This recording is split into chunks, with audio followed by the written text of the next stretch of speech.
OSBI under fire for failing to solve certain high-profile murder cases. Our Oklahoma Impact team found the numbers OSBI used to defend itself could be misleading.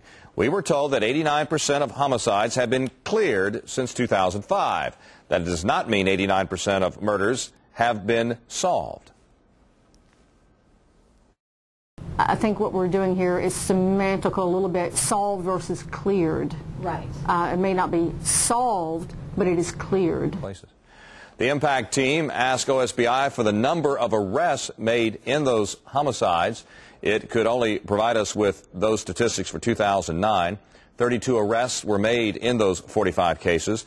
That's 70%, much less than the 84% clearance rate for that year, or the 89% cleared since 2005. The clearance rate OSBI gave us included 16 partial homicide investigations.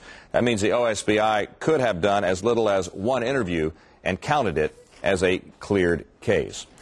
State Representative Richard Morissette is clamoring for an investigation of OSBI concerning these issues.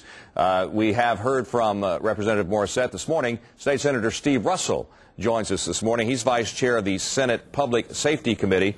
Good morning, Senator Russell. Good morning, Ed. Could we start with what this cleared versus solved issue is? Well, my understanding of it is that if it's solved, they know exactly what happened on the case. If it's cleared, the case has been tied over or passed on to another venue. It might be something where they've not solved it, but they're no longer investigating it. Well, our Oklahoma Impact team really looking at the numbers, saying they just don't add up all that much. You've seen our report. Anything concern you? Well, we certainly want to look at all the evidence, but one of the things that concerns me is the armchair quarterback always throws the perfect pass, and the armchair coach makes the perfect play. We need to be careful that we don't see political grandstanding take us to lose public confidence in the OSBI and the great work that they do every day. It's very important that they continue investigations and help serve the public. The OSBI called a news conference and released those statistics, the 89% clearance rate over the last 5 years. Our Jennifer Lauren did ask to produce a breakdown of those cases and couldn't. Is that something we should be comfortable with? Well, I don't know that we should be comfortable with not being able to access our government or our data, and I would hope that the OSBI would answer to all of that.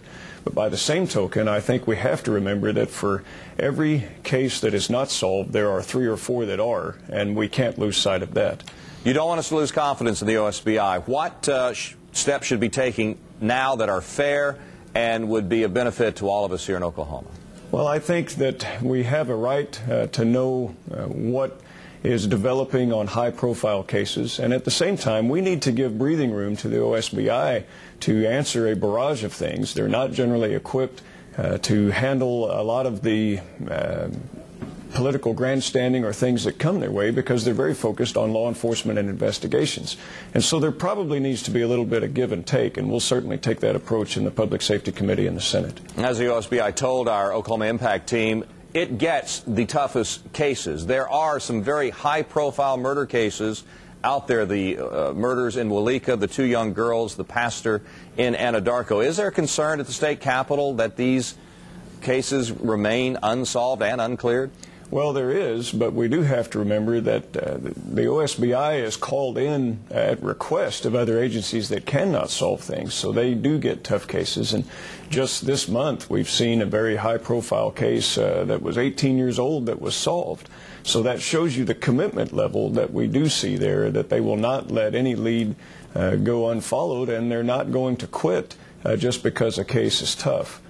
State Senator Steve Russell, Vice Chair of the Senate Public Safety Committee. Thank you, sir, for joining us this morning with your insight.